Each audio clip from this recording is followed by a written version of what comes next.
Hello, everyone, and welcome to 180 Degrees of Impact. My name is Matt Scott, and today I'm joined by Dr. Nooshin Valizadeh. How are you doing today? I'm doing great. Thank you so much for having me.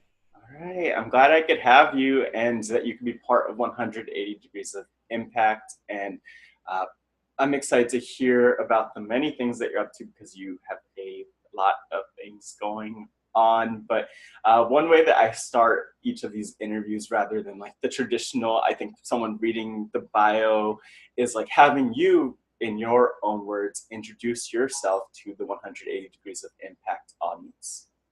Sure. Sure. So yes, my name is Nooshin Valizadeh, and I am a professor at USC. I'm a lecturer there. I teach mainly social justice courses, student development, career development, finance, just a lot of courses in the higher ed world, mainly for master's and doctorate students who want to be higher ed practitioners and hopefully student affairs practitioners, educational counselors, things like that in higher ed. The point really being to help kind of change the way higher ed institutions have been running in certain regards, and really taking into account students of color, students with disabilities, just a lot of different marginalized populations. And in addition to that, I also consult with the Los Angeles Community College District and LA Trade Tech College on some different kinds of grants that they get, college access and college and career pathways, things of that sort. And I am also on the advisory board for Peace Over Violence, which is a sexual assault awareness and prevention organization. Awesome. Sexual and domestic assault, actually. Yeah. Awesome. And it's really great to hear all that because I am really curious how you got started in this realm. And I'm also fascinated. One thing I didn't mention before the interview is like my mom is a college professor, longtime college professor, and she works in a lot of different realms. I'm sure it's similar to you, you know, how campuses are where you'll end up teaching like million different subjects, but you know, one of Right. her subjects is sociology, and so she does a lot on the issues that you mentioned, really around like race and gender and identity. So I'm excited to hear from you. Cool. But how does someone like you get started with this work? Um, Honestly, it's. Do you mean which part of the work, the teaching, or do you mean the Yeah, what I part? mean, especially with the teaching, but I'm also really curious, just across the board. Like you mentioned, also peace over violence and supporting Right. the local community college system, and so I'm curious how you got started or what your path was, essentially. So it was a very non-traditional path, I guess. I was always very much interested in education and in higher education because as a kid growing up, I felt very othered in school. And even though I felt that I was young for my grade and everything, so I definitely had a lot of advanced education in a lot of ways.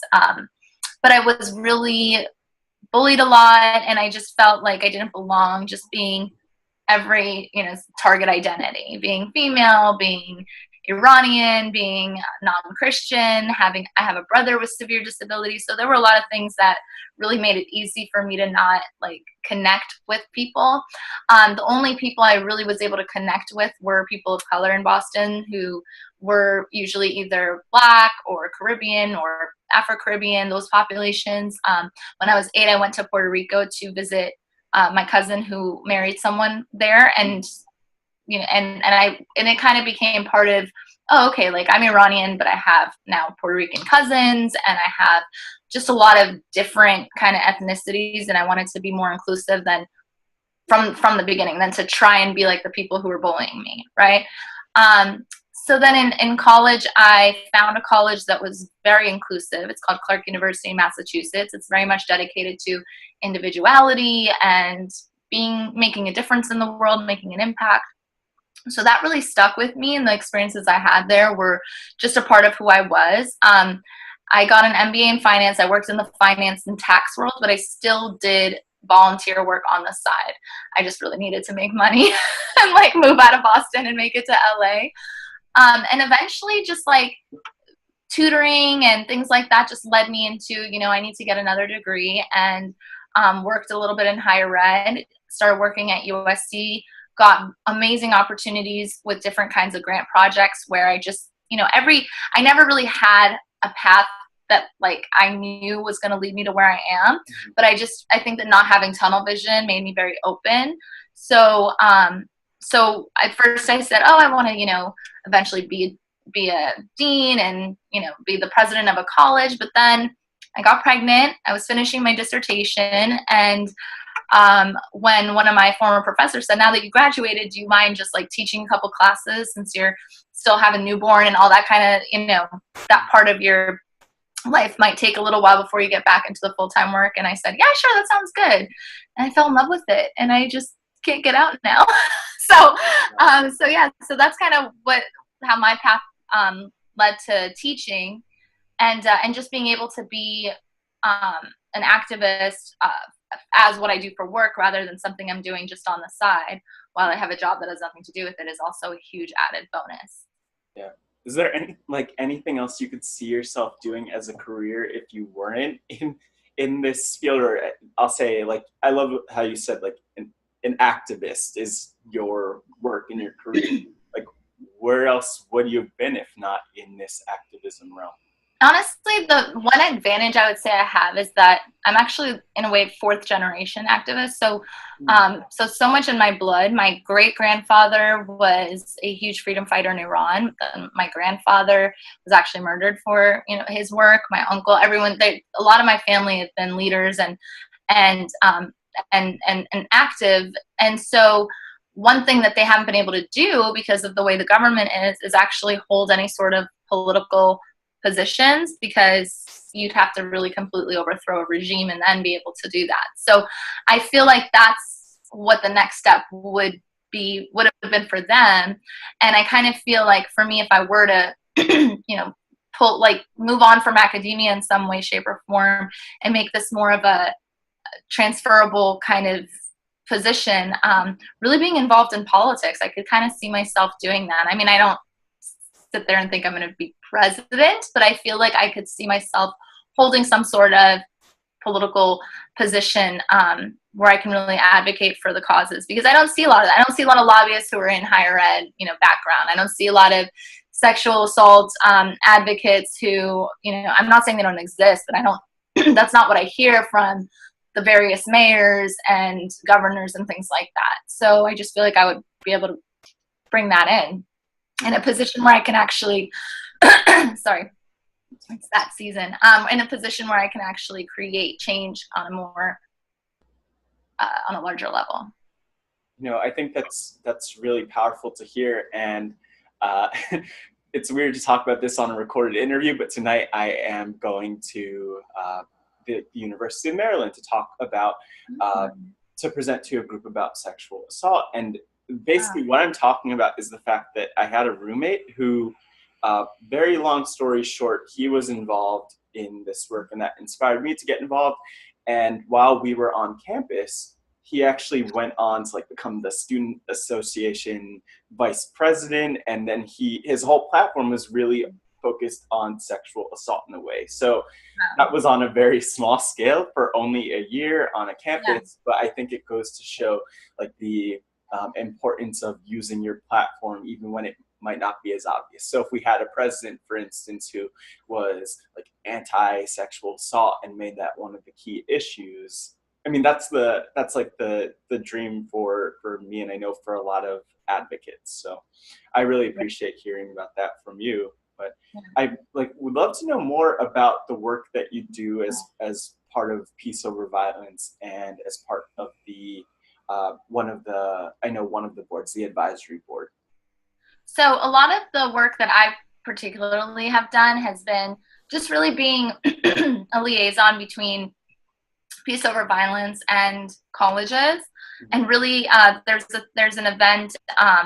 There are a lot of events that lead up to Sexual Assault Awareness Month, which is in April, and then Denim Day.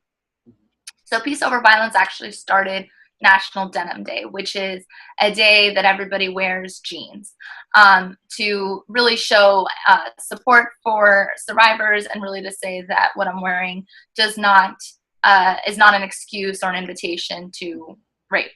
And it really started because of a case in Italy where driving instructor in his 40s had sexually assaulted his student who was only 18, and he was charged, but then in his appeal the judge overturned it and said that her jeans were very tight, so she must have helped him. So that's kind of where this whole thing came about, and Peace Over Violence started National Denim Day in honor of that. So, and it's usually on one of the last Wednesdays or the last Wednesday of every April. So something that I've really worked hard on in regards to that is making sure that the colleges around LA, like Los Angeles Community College District is the biggest community college district in the country. There's 9 colleges there. So making sure they declare Denim Day, that their students and their staff, have this awareness out, pamphlets, support for anyone who might have been a victim of domestic or sexual assault. There's so many different hotlines and case management and support groups, but also having the solidarity where everybody's wearing jeans on a work day, right? Yeah. So, and this is a national day, so law firms and things like that too. But I'm really the liaison of colleges. And then really bringing it into USC. It's been difficult in a lot of ways because sexual assault is something that it's obviously triggering, and it's also not a topic that people really comfortably talk about or really want on their campus because of like liability and just, it's like, let's do anything but that topic, right? And the amazing thing is now with Me Too coming about, like it's really been great for us because we're getting so many more invitations to do events. And even at USC, I have a lot of things planned. So maybe we can reconnect closer to March, but we have a lot of different kinds of panel events and really creating that support for our students, since college campuses are such a popular setting for sexual assault and sexual harassment to occur. So really being able to provide support, prevention, awareness to not at all just women, but men as well. And really what I'm able to bring to it is the intersectionality of it, because a lot of the prevention and awareness is very white and it's very heterosexual, whereas, women of color, even men, LGBT community are very, very, very, very populated in terms of victims. And occurrences. And so if people from those communities don't feel like the preventions and the curriculum really connects with them, then it's not effective, in my opinion. So that's something that I bring a lot into the work that I do, especially on the college campuses. I think like one thing that's very clear and exciting about your work for me is that first of all, I'm like nodding my head the whole time, but it's so loaded. Like everything you said was so loaded. So I have a lot of questions that come out of that, but just to the point of what you were saying about about how like there are so many communities that aren't represented, as so many people will attest to and point out. How does your work differ in that I'm not exactly sure the best way to phrase this, but like, how does your work differ when you're considering how do we really pull in underrepresented communities into the fold when it comes to prevention, but then and response? I think that the one major way is representation. So really, it's one thing to have intersectionality in mind when you're writing an article or when you're creating curriculum, when you're actually accounting for people who might come from very low socioeconomic backgrounds, people whose partners were not, of the opposite gender, things like that. But it's a whole other thing when you have people coming in who were survivors, educators who also come from those communities. So that's definitely something that makes a huge difference, because you're able to see someone who looks like you talking about you and your something that might connect with your experience, as opposed to having someone from the dominant background talking about it, which can seem paternal, it can seem saviorish, and not really together and community oriented. So that's, I think, is the biggest component. for that I'm able to really account for is like, can we have people who represent different marginalized communities? I also think that really including men and having a lot of the toxic masculinity conversation makes a big difference. Sometimes we do have these programs at Peace Over Violence where the men are actually separated at first. So you have a men's group and you have a women's group, and then you all kind of come together and create some sort of like a healing circle. And it's interesting to see that evolve where you're getting more and more men coming to talk about these things, because this is definitely a men's issue. If over 98% of the perpetrators are men, it's a men's issue. And the masculinity problem is something that hurts men, right? And it's like, you know, that's something that we really, really have to talk about and bring to light. That the ultimate goal is that everyone's going to be healed, not just victims, but the perpetrators need to actually really be able to understand where they've gone astray as well. To that point, would you say that that is the most difficult aspect of your work, or is there something else that you would pinpoint as the most difficult aspect of the work you do? And I mean that across not just your work on campus, but really across your, I'll say, professional activism career overall. Yeah, I would say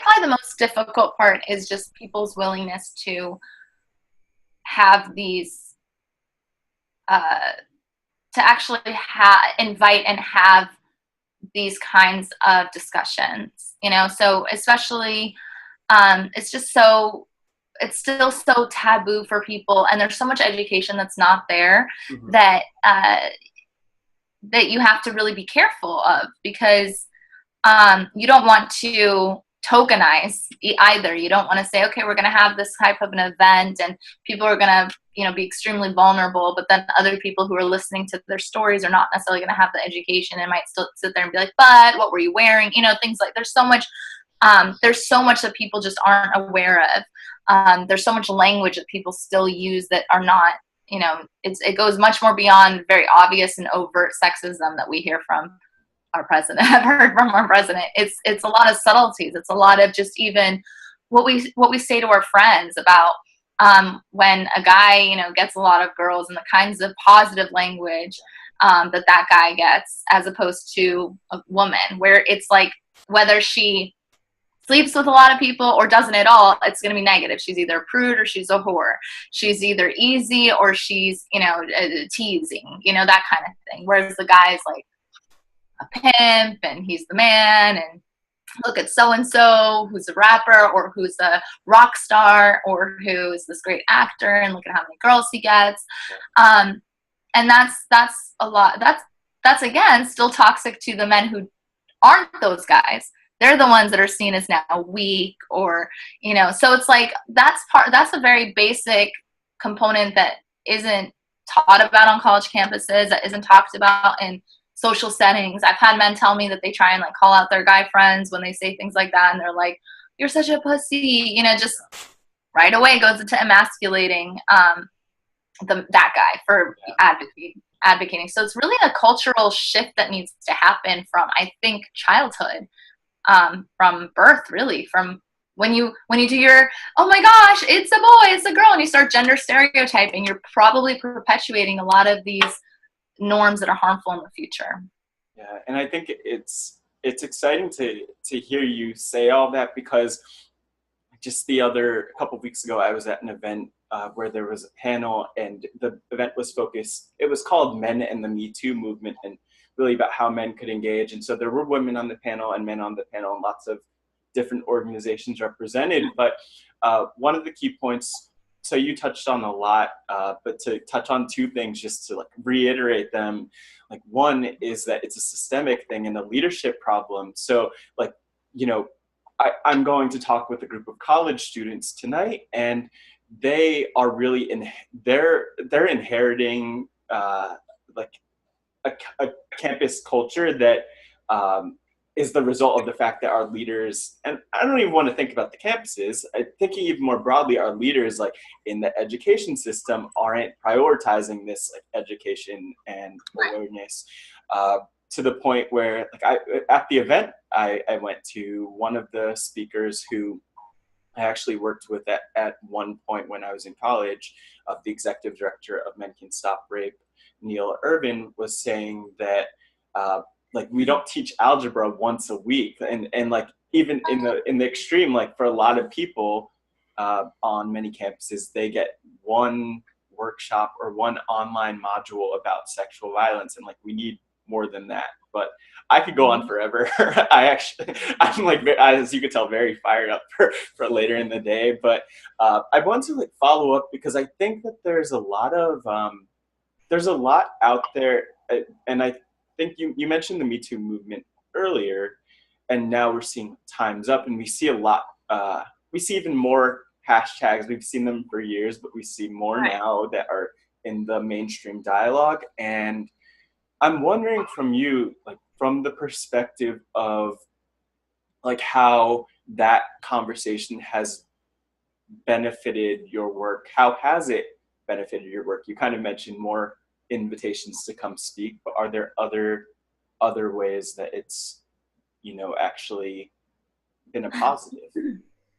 Well, for me, I would say that in terms of positives, I mean, of course, with the Me Too movement and seeing a lot of people in the front end being not necessarily representative of people of color. And Tarana Burke is a Black woman who started it, and you don't even see her in the forefront on the cover of the magazine. Those kinds of things are definitely frustrating. And so, of course, we have those who do the work really bring that to light. But in terms of the positive components, I would say that with the kinds of power that I have within my world, like, I'm able to advocate for my curriculum to be different every year and to really be inclusive of what's going on.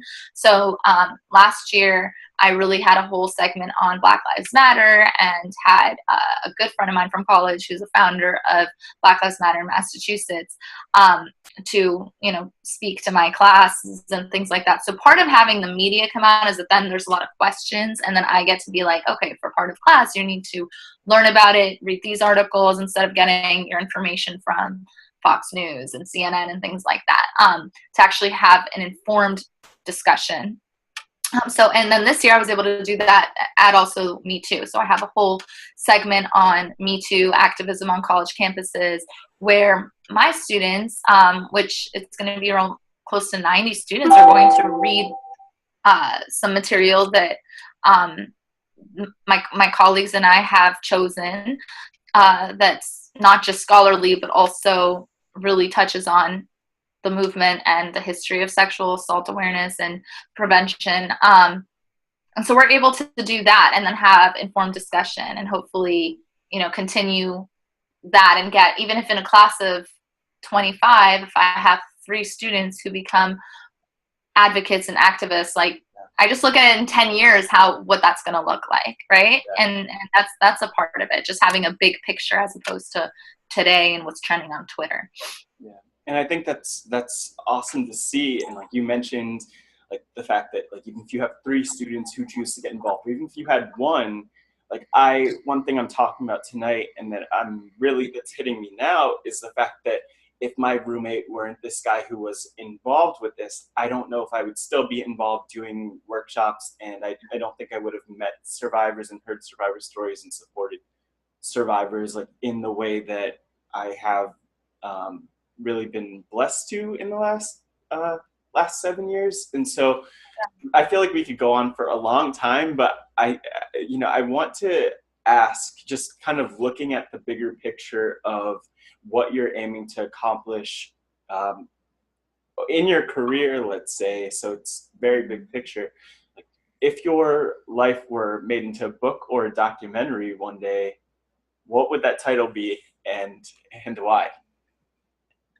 That's a pretty cool question. I think that it would probably be my life and my work and how I see things. It would be evolutionary, revolutionary. and like, why? How? I mean, I think you've kind of, like, alluded to it along the way and explain your story, but why? I guess. Well, I think that a lot of people think it's one or the other. They fight against it. We need a big transformation. We need a sudden huge change, which would be revolutionary, right? Or we need the other, incremental dense, and then we see this big impact. And I don't think that way. I don't think it's one or the other. I think that for one, a lot of the changes that we want to see, we need to really be able to change within ourselves and within our own communities.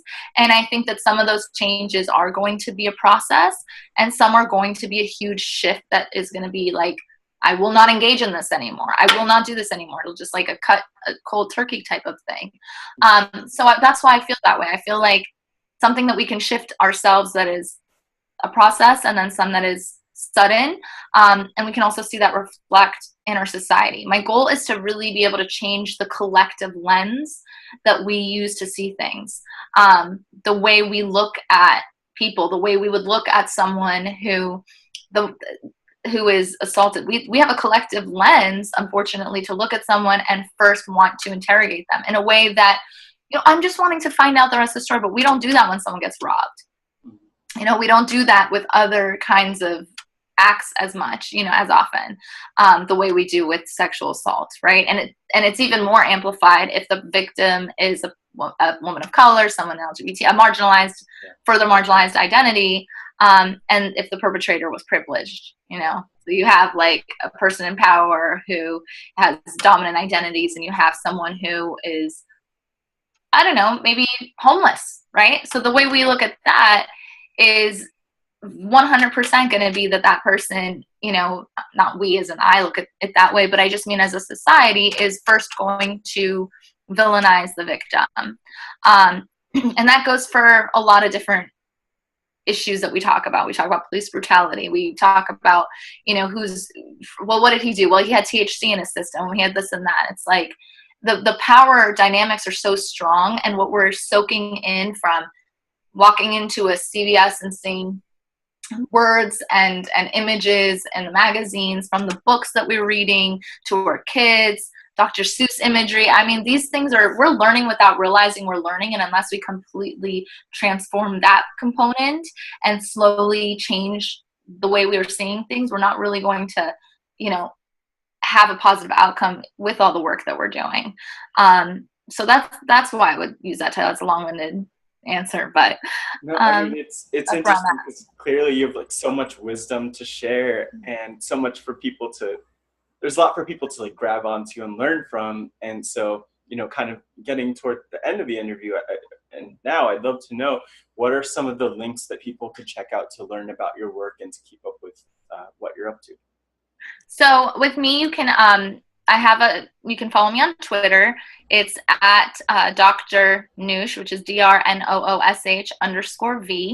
And then you can also follow me on Instagram, where I do have Instagram's photo images, but I do kind of show more of the balance of being an advocate, an activist, a professor, and also being a mom, because I feel that a lot of people in my world try and not show how you can be a mother as well. And there's so many amazing texts about how the world of activism and community can actually create a better community for yourself and for your family. So I do show some of that as well. And my Instagram is my first name, Nooshin V33. And then I would also highly recommend looking at peaceoverviolence.org for support, for hotlines, for trainings. So they offer, and I'm actually going to do this summer, they offer counselor advocate training. They offer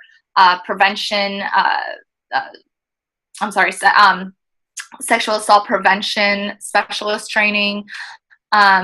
So for people who want to actually be even more involved and help others, they can get information that way, and it's free. But then also the kind of support for families. There's multiple languages that are available.